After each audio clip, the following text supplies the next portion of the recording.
Welcome. I'm Liz Taylor, ocean explorer, naturalist, and entrepreneur.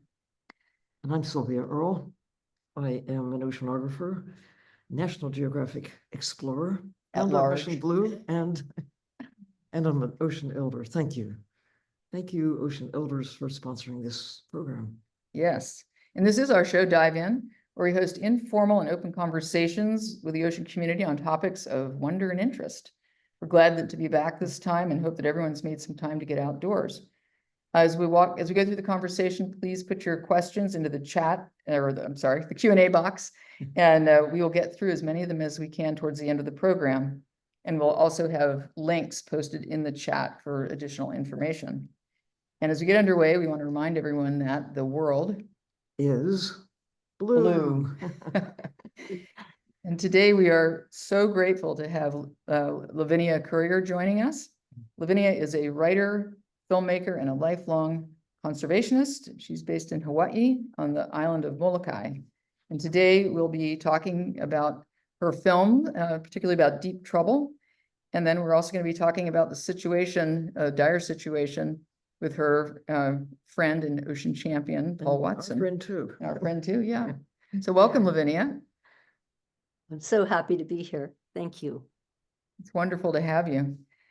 So how did you get kind of started? I guess we'll start off with some of the films that you've brought along to the ocean community. Well, my first film was about, from a Balzac story about one of Napoleon's soldiers and a leopard who saves his life and with whom he falls in love. Second film, feature film, was about the Bayaka pygmies of Central Africa, who were amazing naturalists, and it was a documentary and fiction. And they essentially acted themselves in their wonderful forest. And Sylvia and I were on a whale watching expedition with our friend Yo-Yo Ma, who was experimenting with hydrophones, projecting his music in the water off the coast of Southern California, Dana Point, and also hearing what he could hear was coming back from the water. It was an experimental, very informal session, and it was wonderful. He played the box sweets, and a lot of dolphins came around. We didn't have whales, but I guess the gray whales, Sylvia, you said, are kind of going along their business at that time. Yeah. But we had lots of dolphins come around, and it was really marvelous. And at the end of that expedition, Sylvia looked at me and said, I need a film. And I said, well, I'm probably not the gal for you because I'm not a documentary filmmaker. And she said, oh, yes, you are. You can do it. And it has to be 10 minutes because I have to use it for the UN. It has to be against deep sea mining, which I'm working very hard to prevent, at least to consider deeply before we embark on something so dangerous to the ocean. And then she turned to Yo-Yo and said, and I want you to do the music. And Yo-Yo and I, we've known each other since college, and we looked at each other and we looked at Sylvia and we said, all right. So that was the genesis of Deep Trouble, in which Sylvia really explains the importance of the deep, deep ocean and the creatures and how it all works, and amazingly succinct, compelling phrases. And Yo-Yo plays in sort of imaginative way against the creatures of the deep, who Sarah and Bob Nixon provided from all the footage that they had. Nice. So it was a really quick, I think 6-week project, and fun, so fun to do. And as always, Sylvia, thank you for that opportunity. It was really great.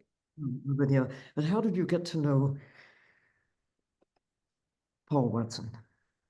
So the man who took care of our trees here in Virginia, on our family farm, was Paul's first mate. And he introduced me to Paul when I think I was 18. And Paul was just starting Sea Shepherd and buying the first ship for Sea Shepherd. You know, he had co-founded Greenpeace and then left Greenpeace because he thought Greenpeace was too mild and too conciliatory in what their tactics were. So he was buying the first ship to go after whalers. And so we met in that way. And I just found his work refreshingly direct and compelling, and helped him on that first voyage, and then kept up with him, but didn't see him for many years until my kids started going on his ships as volunteers. And then I also did go on a shark expedition, but we kept in touch. Let me go back just a little bit to when I was a kid, even when you were a kid, even when you were a kid. Whalers were still considered by many to be heroes. Mm. That whales were simply commodities. Mm. They were hunted relentlessly throughout certainly the 20th, well, starting probably in the 1500s, maybe as long as there have been humans and whales. Some whales have been taken by people, mostly in the early part of the relationship. Fortuitously, when a whale washed ashore, it might have been used for food, and those whales that came close to shore might have been successfully hunted and captured, even using relatively modest ways of killing them.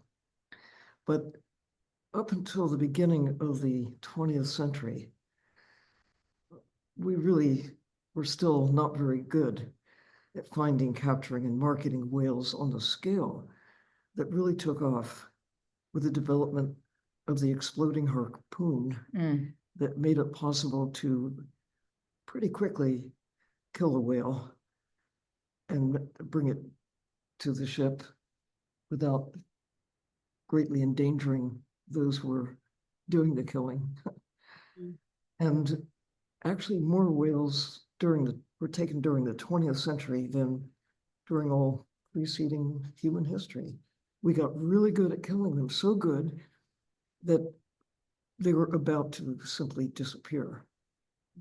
I served on the International Whaling Commission, a group of countries that came together initially to try to govern how many whales could be taken and still have whales to take. It's called sustainable use. Kind of like fishing now. Yeah. The idea was if we kill them all, then we're out of business. Can we keep killing them, but not kill so many that there will still be whales to kill? Totally looking at whales as products. No compassion, no idea about who they are, even though, you know, the stories about Captain Scammon in Baja California. He writes in the big book of his memoirs about whaling, in where killing gray whales was facilitated by first going to the curious calves, the baby whales, harpooning them, and then the mothers would come in to protect the babies, and then they'd and kill the mother. And this was pretty upsetting to the whales. Yeah. It was no surprise that sometimes they really started attacking the small boats that the whalers with their harpoons were in. And whales were for a while known as the killer fish, not even looking at them as mammals. That changed. It changed when gray whales that came perilously close along the western coast of North America to really being exterminated. But there was a move that ended, at least for the gray whales, the killing of them. And curiously, their numbers started to increase. Imagine you stop killing them, there were more of them, and their behavior changed too. So as you know, in the late 1970s, going down to Baja California, had encounters with what they called the friendly whales. And it's likely that whales have always been friendly. They're curious. They're so Be- curious. And that it's only when they were attacked that they began to act like so-called killer fish. Well, just defense, right? But My the experience. numbers of various whales, like the gray whale, decreased. The International Whaling Commission, not representing all countries, just those that were involved with whaling, came together to put a moratorium, pause on whaling. And part of it is because the relationship that people, as they began to look at whales differently, to see the whales the way we see creatures that we are open to seeing, like cats and dogs and horses and birds. But it's been a long time changing this attitude of looking at whales as commodities to looking at them as basically other societies, other cultures, Mm. creatures with language, creatures who have enduring, call them friendships, if you will, and families. And so, I mean, whales as a group, they're only, if you include all the dolphins, the ones with like big teeth, Teeth. that includes the sperm whales, the biggest brain on the planet. And then all of the whales that have baleen instead of teeth. It's about 65 kinds of creatures, maybe a few more. But overall, in the group of creatures known as mammals, those that have adapted to just home in the sea, they never come to shore except when they're in trouble. We have mostly seen them not for who they are, but what they are until right about now. I mean, it's been an evolution. The number of countries that still look at whales as commodities, it's a pretty small number. Norway, Japan, and Iceland still have some taking of whales as products. Mm. Most of the rest of the world has shifted in their attitude. Certainly, Paul Watson was among those who early on saw other values in whales. He saw them as who they are and became a fierce defender of keeping them alive. I mean, it's an ethical, moral issue, some measure. Maybe you remember, Lavinia, there was a time when somebody did an article about how much whales are worth. And it was in the 1970s. Mm. And they calculated that if you just killed all the whales and sold them off as products, economically, it would be more worthwhile if you took that money, invested it in something that would be more profitable. That whaling was not that profitable. It did end in so many ways. But now economists are looking at whales, and this is putting aside all the moral, ethical, even the ecological values that transcend the value of whales in a climate connection for their carbon value. Ralph Chami, who's an economist, has crunched the numbers. He's not done it alone. Whole teams of people looking at whales that consume other creatures, starting at the bottom of the food chain and low in the food chain across the network of little crustaceans, small fish, squid, whatever it is. It becomes one of the 8 great whales or the smaller whales. But just talk about the large whales.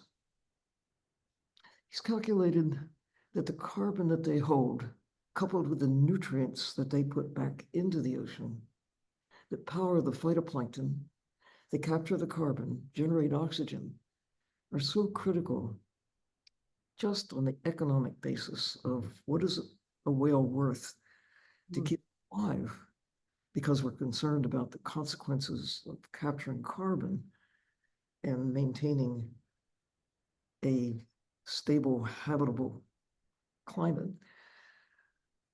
It's north of $1 trillion just for the living value, and it's continuous.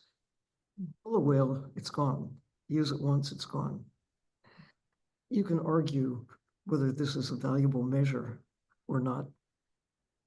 But the thing is, despite 1986,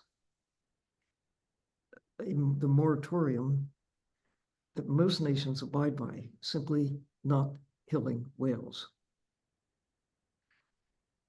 Whales are still in trouble. Some are recovering. Some are just right on the line, like the northern right whale. Some would say, well, there's so many of the small baleen whales, the ones without teeth, have the straining mechanism, that we can afford to take some, as if a whale is just like a number, that they're not individuals, as if they're just products, like cans on a shelf or something. Yeah, I think another really big factor is that for so many years, people were really limited by to your point, some of the devices they had prior to the development of the kind of the dynamite harpoon. But there's also the fact that, you know, ships couldn't go that far, and they didn't have the capacity to do a lot of processing at sea.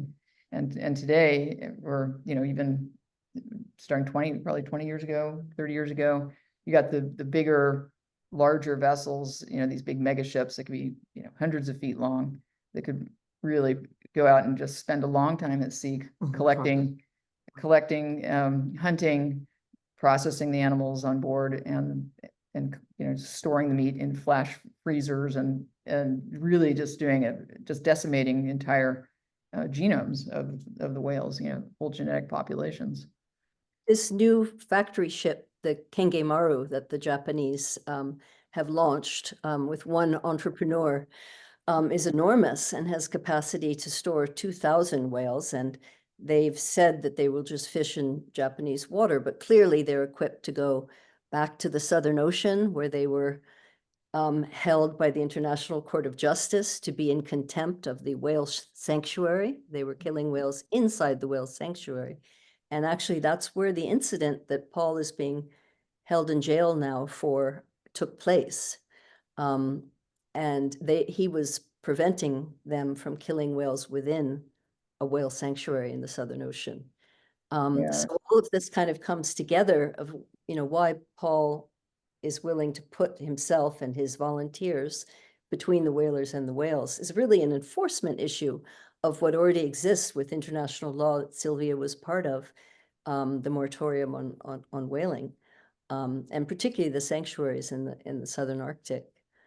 It's incredibly frustrating. I mean, there's no like indigenous fishing that could go on in the Southern Ocean. You know, it's just so remote. This new ship that they built, as you say, the Kenge Maru, it cost the taxpayers, the citizens of Japan, it's cost them over $47 million to build this thing. And at the same time, the demand and the desire to consume whales in Japan has just plummeted over the last 25 years. And they're just sort of trying to, you know, create vending machines to sell it or feed it off to the school children. And it's just, it's strange to think that, I mean, you know, listen to the people and the trends that people are making better choices. They prefer the whales alive. Yeah, he's really pushing whale meat and saying that it's much better for you than burgers and so on and so forth. And it's also the same case in Iceland with the single whaling family who continues.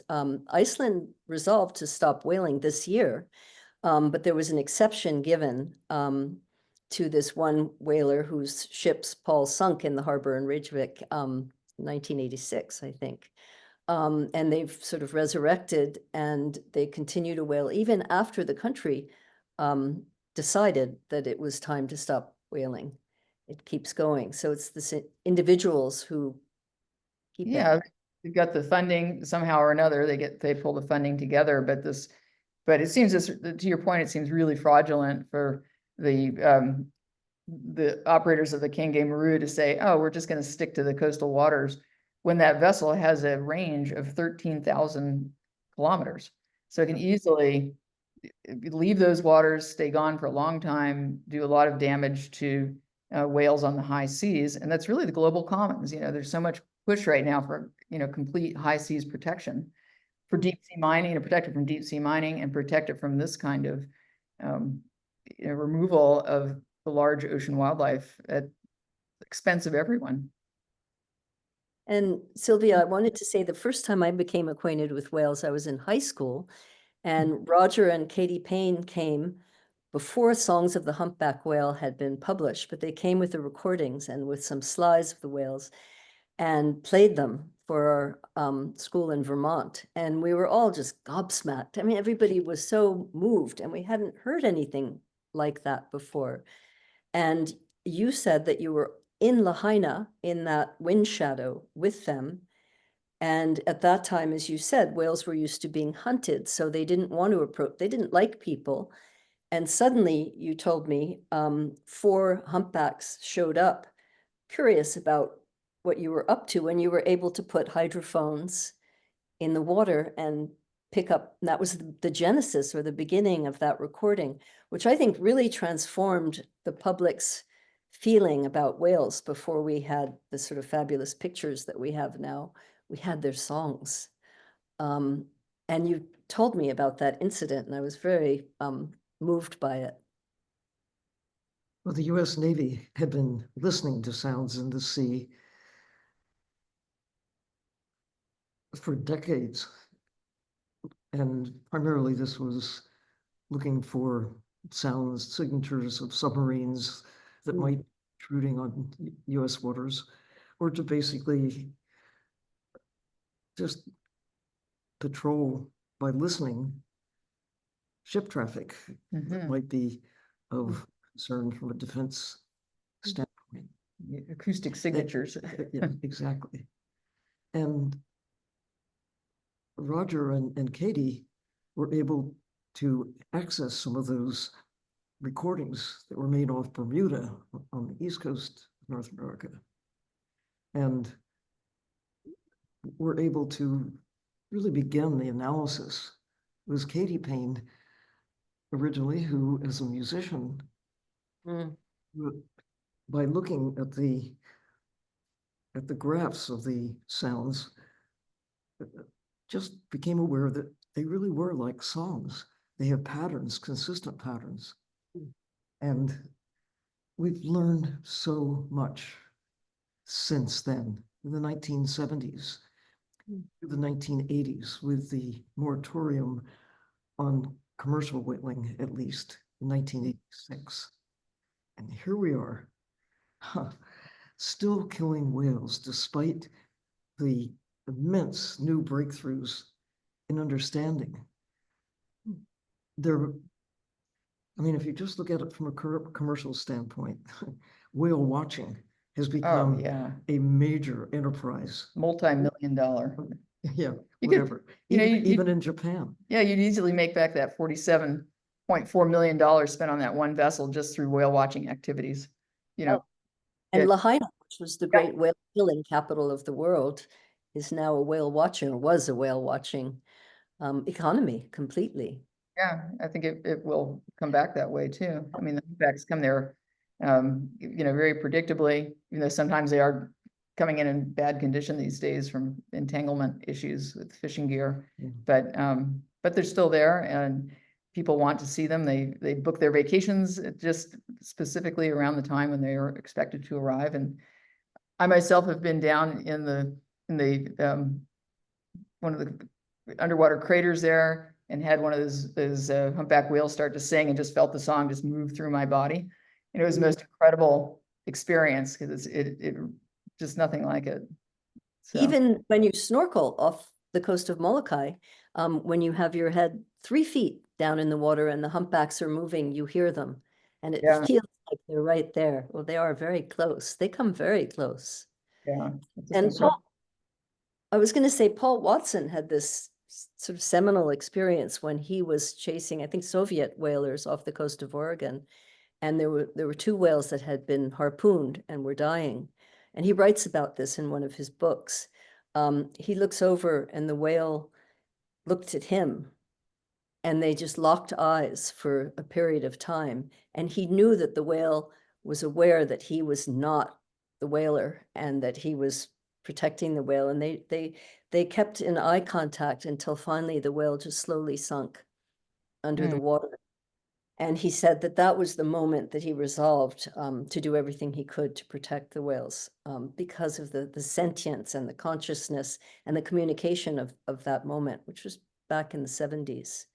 Well, it really does take like a moment like that to really galvanize someone to action in that sort of way. But it's so interesting, you know, the situation that Paul finds himself in now, it really stems back to a charge that occurred, to your point, out on the, you know, on the high seas, and he wasn't even present on the vessel at the time of this incident, but somehow he's still charged.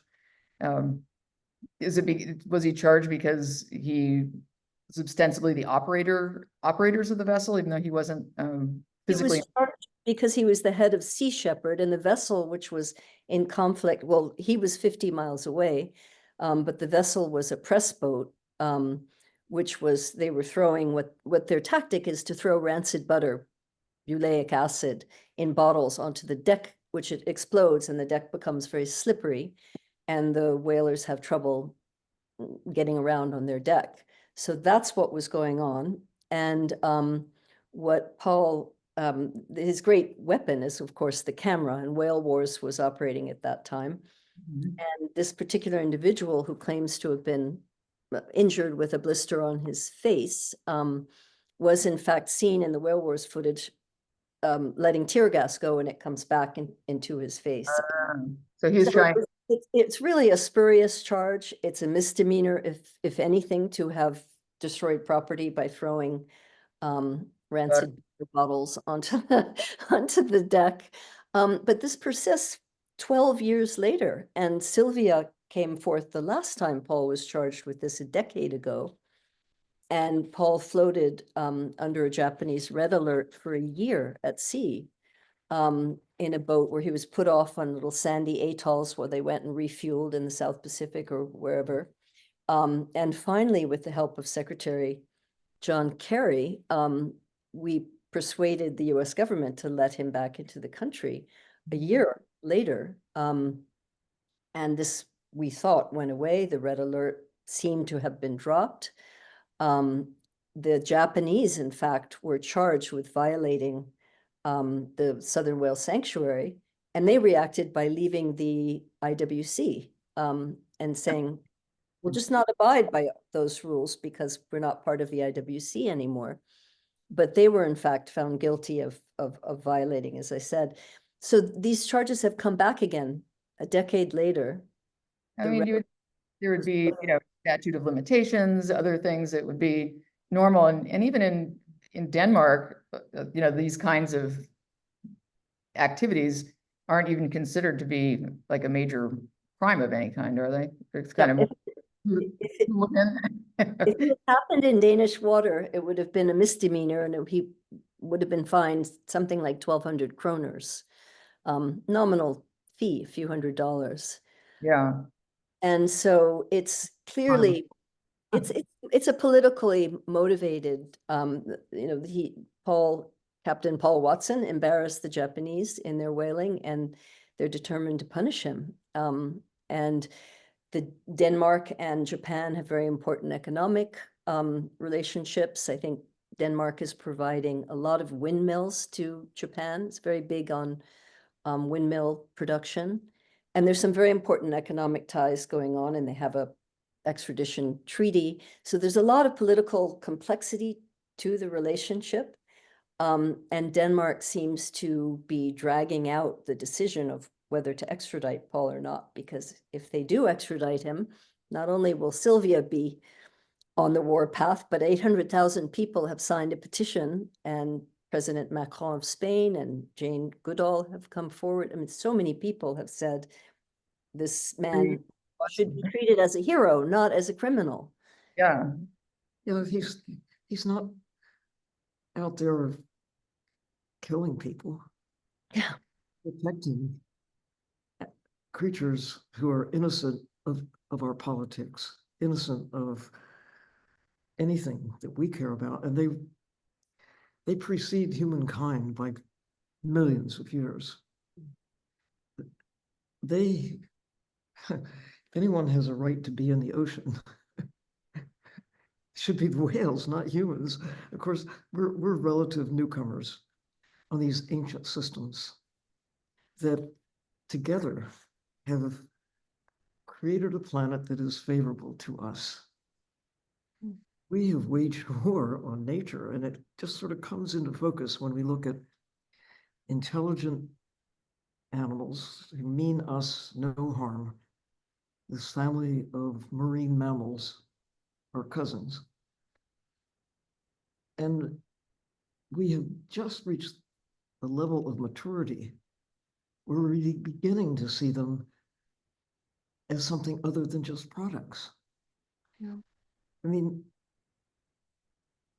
it's taken us a long time to get over just looking at birds as something to consume or take their feathers. The Lewis and Clark expedition in the early 1800s, it was exploration, but it was also capturing anything with a valuable fur, beavers, of course, buffalo and bears, the whole list of animals. It was a fur trading operation. They came back laden with the skins of the wild animals that today are viewed with a different kind of respect. Yes, there's still people who only see the commercial value. They only look at some of these creatures as products, but there's been a change in the way humans are relating to nature. And Paul is one of those who saw more clearly and was willing to put everything he has on the line in support of that new ethic of caring, seeing wild creatures for who they are, to treat them with dignity and respect, to learn from them, to see better who we are by getting to know in perspective, how do we all fit in together on this little blue miracle, our planet? Mm. And can we make peace with them? Can we make, we've gone a long way toward making peace with songbirds, many of the other wild birds. And we're still big problems, including destroying the very places they need to survive. But we have laws, we have protocols, and we have the ethic of caring about wild birds. Elephants are still in big trouble, rhinoceroses, you name it. But there's a movement to see them differently, not just as skins, not just as something in the way of where we want to be. And we're getting there bit by bit with the ocean. Paul is a visionary. He could see, before most could see, what is now largely understood. We have to protect the ocean and the life in the ocean. I mean, right now, there are protocols developing about safeguarding at least 30% of the land and the sea. We understand that the fabric of life really matters to us. Our survival, everything we care about really depends on taking care of the natural world. Paul could see it sooner than most. He fiercely defended what he could see as life that was innocent of our, whatever it is, values that we put on them. They were just minding their own business, as they have for millions of years.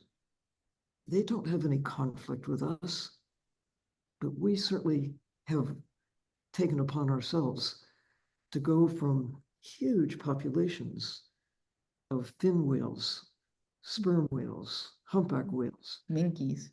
minky, little minkies that are They're so curious. not much bigger than a big dolphin. Mm. They want like puppies, like children. They come over to you if you're in the water or in a boat. They're likely, if you're where they are, they're likely to come and check you out. Like, Well, they are curious. yeah, Yeah. who are you? And we reward that curiosity with killing them and turning them into products. I mean, it's beginning to change. I certainly hope I live long enough to see a real sea change You in the know, way we look at nature.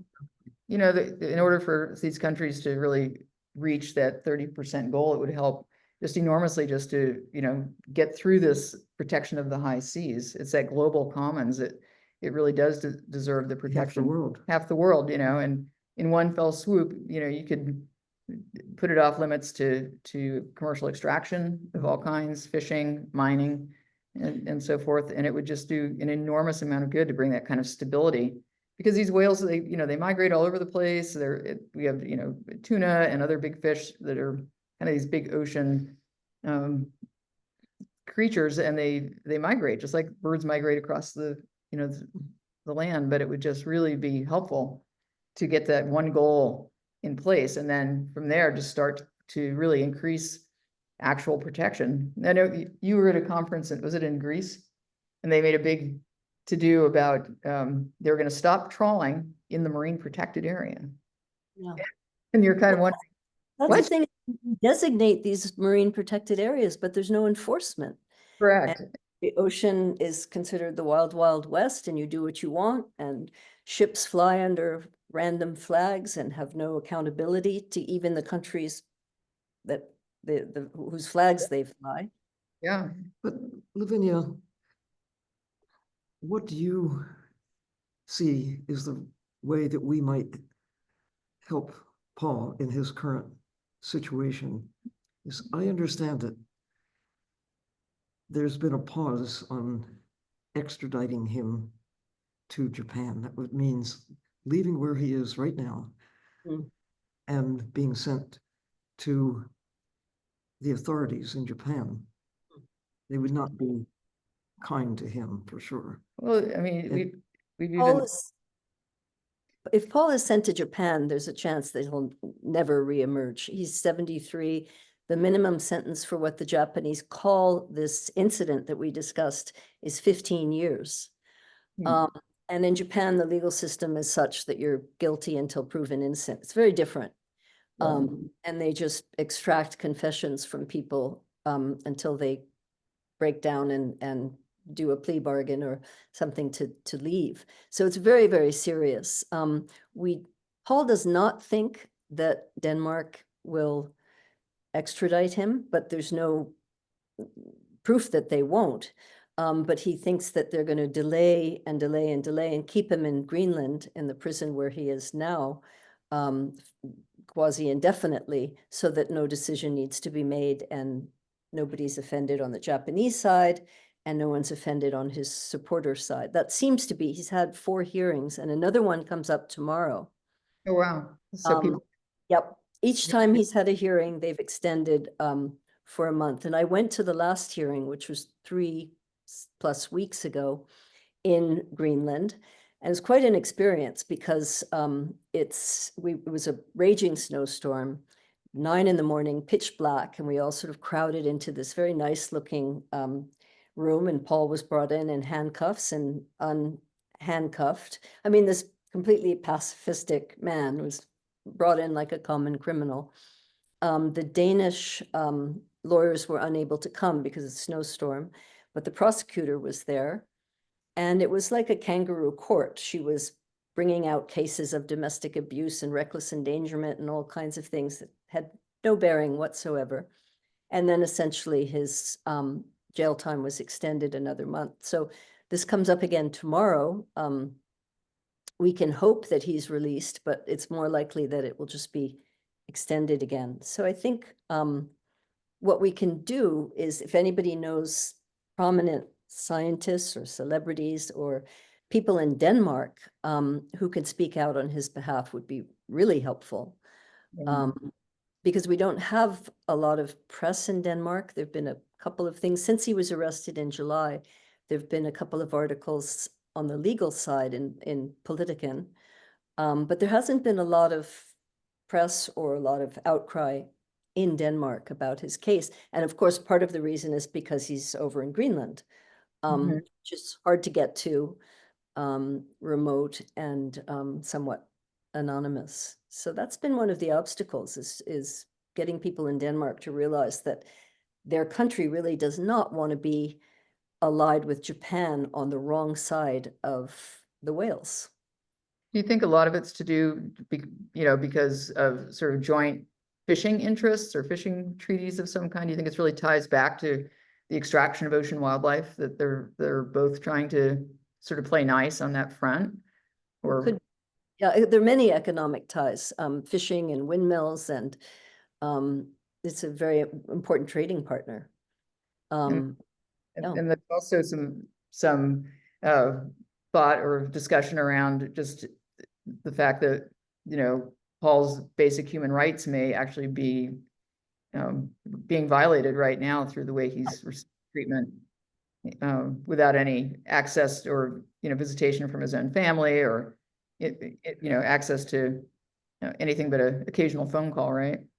Yep, he's allowed one phone call a week with his family, and he has 2 young children. He's allowed to speak with his lawyers, and press prearranged can speak with him certain times. He's not allowed a cell phone or a computer or even a typewriter. So he's writing letters by hand to many, many children, and he's enjoying receiving letters from children. I think in the chat that there's his address in jail, and he really does enjoy receiving and returning letters that are written to him. And he's a stoic man, and he says this is part of his campaign against whaling. And he calls it the good ship Nuuk. Nuuk, Greenland is where he is. But after 100 days, I think he's missing his children and his family, and it's really time to get him out. Yeah, I mean, From those on the outside who don't understand the background, they might think that where there's smoke, there's fire, that Mm. they're holding him, they have to have some justification for it. Mm. But as I understand it, Lavinia, the justification is on the thinnest possible, Yeah. almost speculative basis. And that evidence that he can provide has not been accepted. They're not Yep. like a fair hearing. They're hearing the Japanese side. They're not admitting, giving him the opportunity, which from the standards I've grown up with, you need to hear the whole story. But his perspective is not admitted. The Oh. evidence that they have, the film evidence that shows, as you pointed out, that it was not something that was coming from those who were Oh. opposing it, but rather from tear gas that was on the Japanese vessel itself. That is, so this, again, the tiniest evidence, the smallest infraction, even if it were so, against the killing of so many innocent creatures that are of value, whether you're looking at money value or ethical, moral, scientific, ecological, whatever value. It just seems no brainer. Oh. And here is an individual who's doing his utmost to be a voice for the whales. What can we do to be a voice for Paul Watson? That's my question.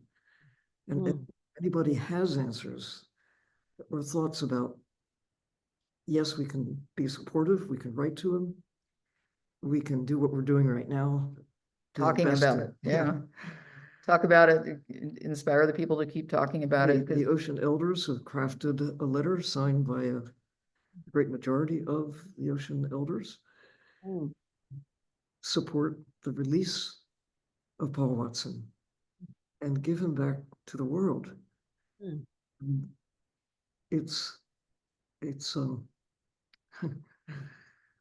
And Sylvia, I think also that if somebody like Paul, of his stature and his experience and his vast network of supporters, if he can be kept in jail in Nuuk, Greenland for 100 days on a spurious charge, think of all the young people who want to stand up for the earth, who want to stand up for an individual animal or for climate justice or climate change. What can be done with them and how they can be right. abused and put in jail. It really makes it impossible for anyone to stand up for what they believe in an activist sense. And I think that's also something that is really important to recognize, is that it's so difficult now for young people to make their voices heard without risking arrest. Well, or worse, we see that there's just been an enormous uptick in, people that are standing up and they are taking action for conservation, and they're just being executed. Yeah. Also, Even the one of the women that we met at the Goldman Prize winner, and she was taken out literally by people that wanted to really take down the forests that she was trying to protect. So sea turtle protectors, same way. So I mean, these things pale in comparison to Yeah. chucking a butter onto the deck of a boat. And these things are not being really chased down or prosecuted, these actual murders of people that are standing up for the environment. And, those bona fide killers just get a walk. And So they're being labeled eco-terrorists when they're simply speaking out or standing their ground. And there's now a whole reaction against that kind of action. So it really is important, I think, for that reason as well, that Paul be released and continue to do his work, which is in fact enforcement work. He was there could be a lot, we have technology now that can really help us on that enforcement effort. And, deepest gratitude and kudos to all the rangers that are out there, all the wardens, the wildlife officers everywhere that really do have that tremendous responsibility, and they're so short-staffed. But there are ways and means that people can really be helpful to them to prevent this sort of, poaching and taking whales out of the whale sanctuary. This is gonna so just wild. And the other thing that we didn't speak about in terms of danger to the whales is all the shipping, as that, particularly on the East Coast since COVID, when our appetite for consuming has increased so much and shipping has increased, and the number of hits on whales have been tremendous there. And the drilling for oil off the coasts of the East Coast particularly, but all of our coasts, all these things have to be taken into consideration, the noise pollution for whales. Yeah, and the fact is that, there are solutions to a lot of those issues. There are ways to quiet ships. Ships can be slowed down. There's technology for collision avoidance. We see the tuna fishing industry going out there with spotter planes to see where the tuna are from the air. They could do the same thing for whales. They could go out and spot for these animals, slow down the ships, move out of the migratory lanes, the historic migratory routes. But it all comes down to, time and money. Well, Get first there you have to fast. care. And you've got to care, yeah. Yeah. So. But for my feeling is that we need people like Captain Paul Watson to sort of be this, maybe the more spectacular version of that, risking his life and attracting thousands of volunteers to do the same, to put himself between the whaler and the whale. It's really a spectacular action that he's been doing over a 50-year period of time. I mean, they certainly have made a broad impact for, people. Some people are celebrate. Other people are like, yeah, a little too edgy, you know, and you know, these sort of things on the high seas, but it's, you know, it gets the attention of people, and that's what really counts, is that we need people to just, you know, stand up for nature, protect the wild systems, the natural systems that we all are reliant upon. We have to have a biodiversity rich planet to support ourselves. I have to say that I think letters do count. That your voice, anybody who's tuned in, you can make a difference for Paul. By making a difference for Paul, you make a difference for all of us, for the whales, for the ocean, for nature. He has really been a powerful spokesperson. And I think we need to do everything we can to really support his release. And he needs protection now. Well, it's true enough. I mean, you know, it's a, you don't like to think these things, but you know, if he ends up going to prison in Japan, he won't have any protection at all. It's Yeah. gonna be really grim. Well, we have a few minutes left, and I've got one question in the Q&A box. It's going back to the deep sea mining issue, which is another area that needs a lot of protection. And Ruth is asking, I've been following deep sea mining for the past 5 years. It blows my mind that we would promote such destructive practices in perhaps the most vulnerable habitat on Earth. At some point, can you introduce us to the International Seabed Authority headquarters and let the public know if this is a group that promotes mining no matter the obvious dangers? Are they working to save the ocean? Is it true that an area the size of Mongolia is currently targeted for mining, and some countries are already mining without waiting? Within their own exclusive economic zone. Or in the areas that they've leased out in the deep sea CZ, they're taking as under the exploration model. Permits. Yeah, yeah. But not in theory, not for commercial scale. Well, no, but I've it's seen still some of the destructive. pictures. They're bringing up tons Yeah. of nodules off the seabed already. And again, it's this, that's a really nice tie back to, you know, like in Japan, they take a lot of whales under scientific permits, right? And here they're taking nodules from the deep sea under exploratory permits. So it's kind of that wordsmithing or parsing that allows a lot of this kind of damage to go on, even in the face of knowing exactly what's going on. And the new discovery, right, Sylvia, that the ocean floor is producing oxygen. Dark oxygen. Yeah. Yeah.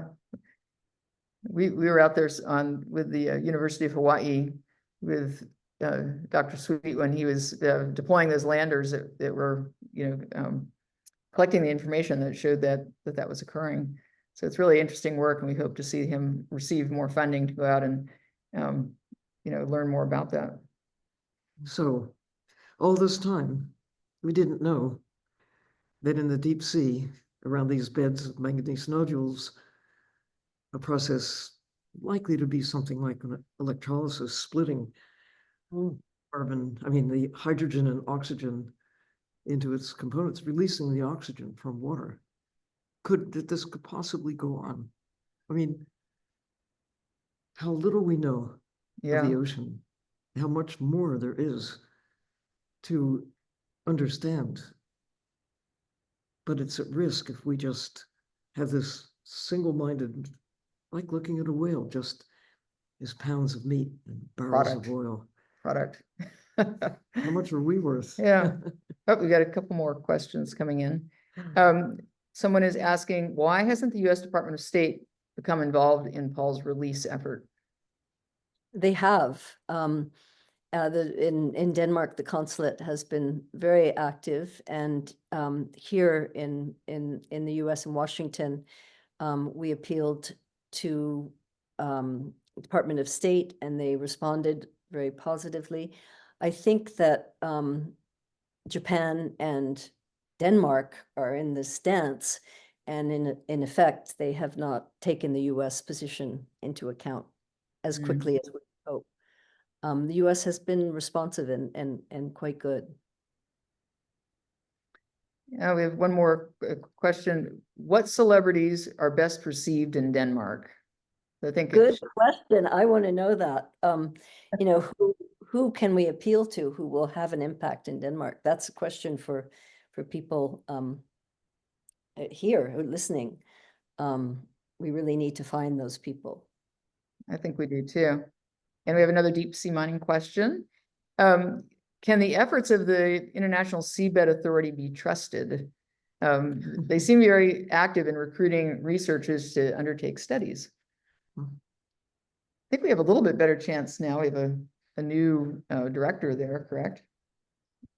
So it remains to be seen, you know, in the. So far, the representatives on the Seabed Authority have had pretty obvious mining interests at heart. Mhm. And the way the International Seabed Authority was created in the first place, the question wasn't, should there be deep sea mining or not? It's how should there be? It's almost presumed that there ultimately Would be. would be exploitation of mineral resources. The question that I think is now coming into focus is that the value of the deep seabed intact may far exceed whatever commercial value you could extract in the short term with the loss of the great majority of what is currently being provided in terms, call it planetary security, if you will, the fabric of life, like rainforests. What good are they? Like whales. Like whales. What good are they? We've gone with the assumption of the monetizing nature, monetizing birds, monetizing trees, whales, whatever it is, that our single-minded value is the bankable value, rather than thinking about how can a 1,000-year-old tree only be measured in terms of its board feet of lumber? How could a 60-year-old whale be measured only in terms of barrels of meat? Yeah, pounds of meat, barrels Pounds of meat. oil. Exactly. Okay, we got 2 more questions. Okay, sorry. And Sylvia, as you say, if the ocean dies, we die. Yep. Yeah. Okay, the one question, anonymous attendee is saying, how can we get Taylor Swift and her legion of followers? It seems like a really good person to start with. So anyone out there that can reach Taylor Swift, let's get her to chime in. Has another question, has the Danish king Frederick been approached to help release Paul? Could Prince Albert from Monaco be leveraged? I think he's signed on to the Ocean Elders letter already, hasn't he? Prince Albert is a friend of Paul's, and I think he has written, but I think the monarchy has been reticent. They are reticent to enter into what they see as a political affair, and it is highly political on the part of the Japanese. But I think he is an ally and a friend, and has spoken out on behalf of the ocean as well. Yeah. Yeah, it's hard for me to accept this as a political thing, although that's the reality. It's just justice. It's just the right thing to do. To support an individual who's there speaking on behalf of all of us, and all of, yeah. Well, that takes us to the top of the hour. And Lavinia, I'm so grateful to you for taking your time this evening to join us. And we close today. We just want to say thank you, Ocean Elders, and thank you everyone out there in the dive-in community. These shows and participates. We could not do this without you, and water connects us all. We're going to be back again soon. Until then, remain curious and remember, take care of the ocean. As if your life depends on it, because it does. It does. It does. Thank you again, Lavinia. Thank you all. Bye for now.